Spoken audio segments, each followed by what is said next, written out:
Hi everyone. Today we're going to look at a new unit. We're going to start a new unit that's going to cover a couple different types of functions, and today we're going to look at what it means to graph the absolute value function.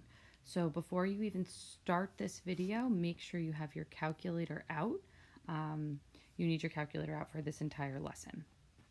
Okay, so if you don't have it, just pause the video for a minute, go grab your calculator. So first thing we're going to do, just going to show you a couple things before I let you try this warm up. You're being asked to graph two different functions. So f of x equals the absolute value of x, and f of x equals the absolute value of x minus 3 plus 2. So you might be wondering, okay, well, where is the absolute value of x? So if you go to your calculator, okay, and you go to your y equals, which I'm already in on this calculator, you're going to click alpha, then window, and then enter, or choice 1. And then you're going to type in x. Okay, if I wanted to type in the second one, I would do alpha, window, choice 1, or enter, x minus 3, and then when you want to type in plus 2, that's not inside absolute value, you're going to scroll to the right, and then you're going to hit plus 2. Otherwise, it's going to type it in the absolute value, and that's not what that function is saying. Okay, so I'm going to give you a minute. I want you to look at your table of values for both of these functions, plot as many points that fit on your grid, and then pause the video while you do that, and then restart the video, and we'll go over the two graphs. So pause the video and get graphing.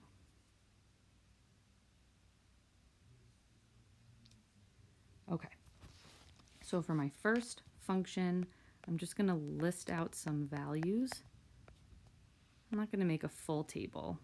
My grid does go from -10 all the way to +10, but I'm just going to go from -3 to +3 just to have a few values to kind of get myself started. So even though I'm grabbing these values from a table, let's think about why these values make sense. So if you remember anything about the absolute value function, when you take the absolute value of a negative number, you get a positive. Just like if you take the absolute value of a positive number, you get a positive. And the reason for that is absolute value is the distance a number is from 0. So it's a measurement. So even though -3 is a negative value, when you take the absolute value of it, you get +3 because that's the distance. Again, distance is a positive number always. That -3 is from 0. Same thing with +3. It's 3 spaces from 0. That's its distance. Okay, so now we're just going to graph this first function. So I'm plotting the point 0, 0, plotting the point 1, 1, 2, 2, 3, 3, -1, +1, -2, +2, -3, +3. But now let's think about this graph. I don't want to just plot these couple of points. If I went over to 4, I would also be up at 4 for y, right? The absolute value of 4 is 4. The absolute value of 5 is 5, and so on. So I'm just going to keep plotting. And you could, again, refer back to your table and go all the way to 10. And then the same thing's going to happen in the negative direction. The absolute value of -4 is +4. -5 absolute value is +5. And that will also continue. Okay, so I'm going to plot this function. Notice how it's similar to a quadratic in the sense that it has this turning point. Oh, sorry guys. To lock my screen so it doesn't do that again. So it definitely is similar to a quadratic, except instead of a U, it makes a V shape. But it has a turning point. Right now the turning point is at 0, 0, and it increases on one side of the function and it decreases on the other side. I'm just gonna lock my screen so that doesn't happen again. Okay, now let's graph the other function. So we have the absolute value of x minus 3 plus 2. So again, I'm just going to list a few values here. Maybe I'll go a little bit more here. I'll go from -5 to 5.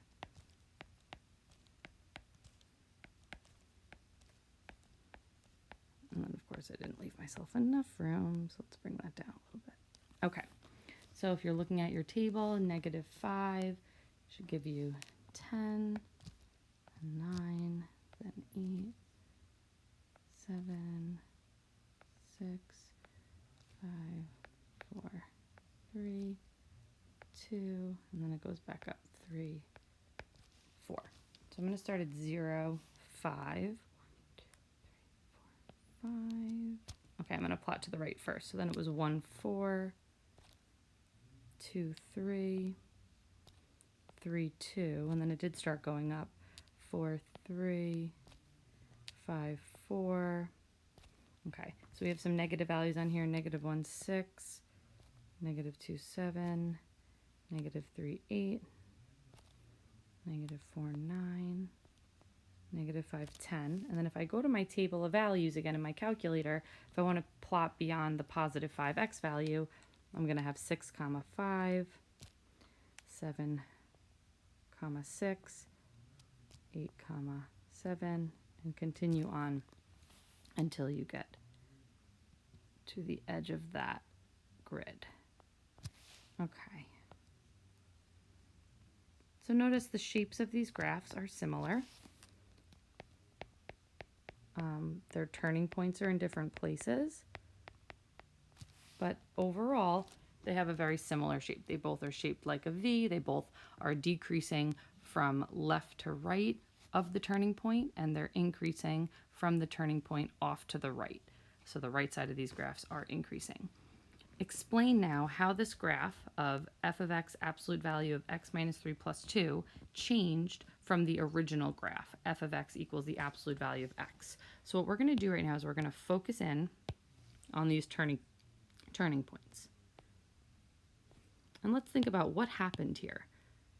So in terms of x, it went 3 units to the right, so it started at a 0x, the first function, and then this new function has an x value of 3 at its turning point, and it also went up 2 units. So it went up 2, and it went right 3.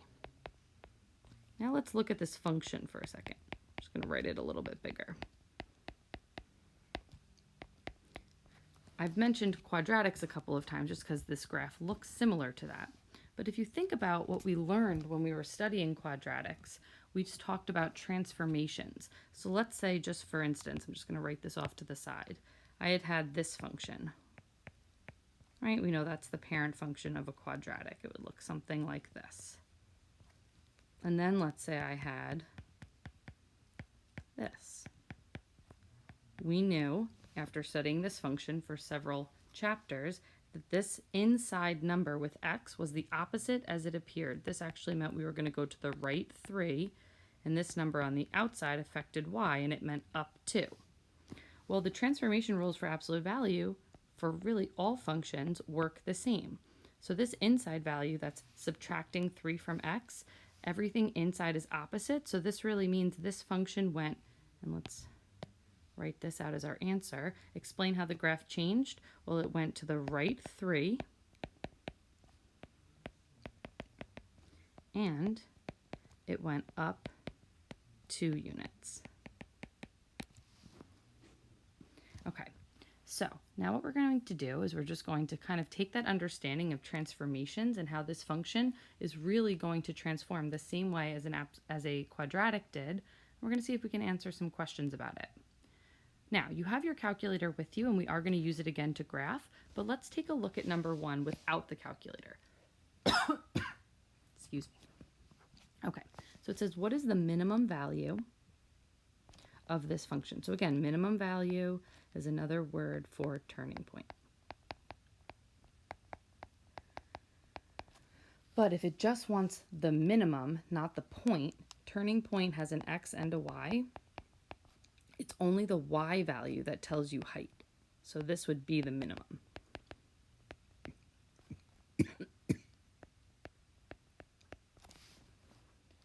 Okay, so if I look at this function, now the inside number is plus 3, so that actually means it's going to go to the left 3, and the outside number is minus 2, so that means it's going to go down 2.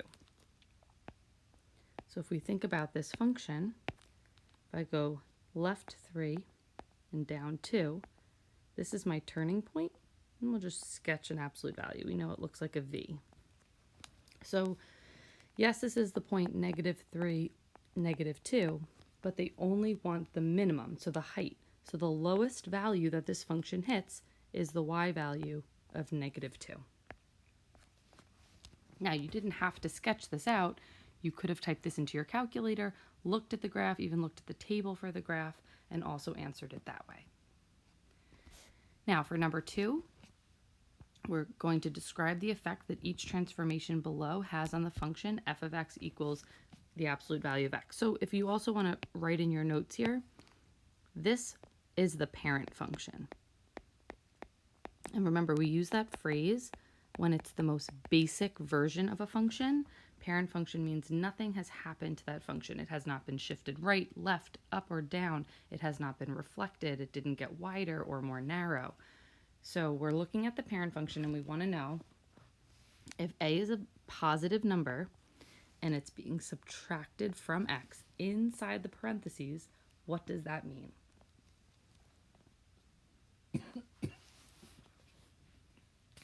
Just gonna grab myself some water. Okay. So if there's a value, again, inside the function, even look back to number 1 or the warm-up, it's going to go left or right opposite the sign. So if a is negative, that means we're going to go right a units. Now, if a number is being subtracted outside of the function, similar to number 1, that means it's going to go up or down, not opposite the sign, following the sign. So this would mean we're going to go down a units. Okay, and for number 3, which is the last one we're going to do together, it says on the set of axes below, we're going to graph this function, f of x equals the absolute value of 3x. So let's get our calculators out. Okay, I'm just going to clear out the ones we had already. Alpha, window, enter, 3x, go to my table. Okay, I want you to take a moment.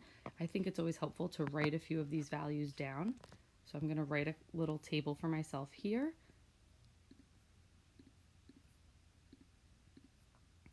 Okay, all right, just getting myself a table I can see while I write here. Okay. All right, so x, f of x,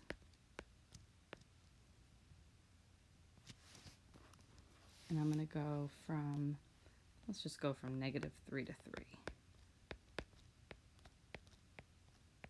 All right, so -3 for this function gives me a y of 9, -2, 6, -1, 3, 0, 0, then 1, +3 again, 2, 6, 3, 9. So let's plot these.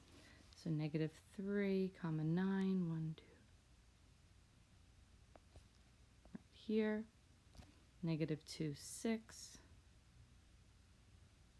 Right here, -1, 3.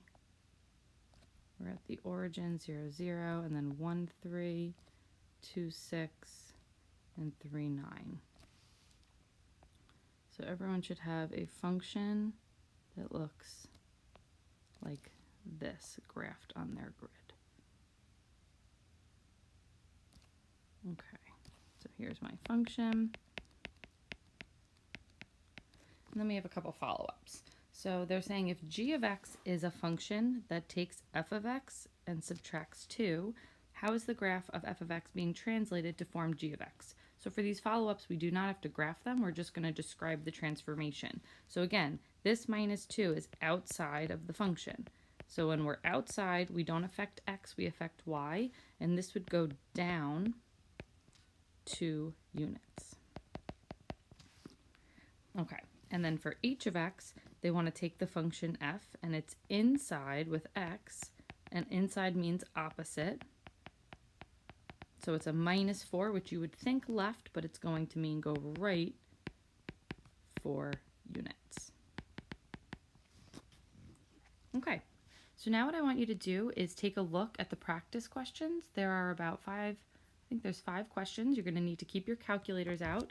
I'd like you to work on the practice questions. Now that you've taken these notes, you can always rewind the video if you need some help, and you're going to submit the notes you took on these couple of questions and the practice questions for your assignment today. I hope you're all doing well, and we'll talk to you soon.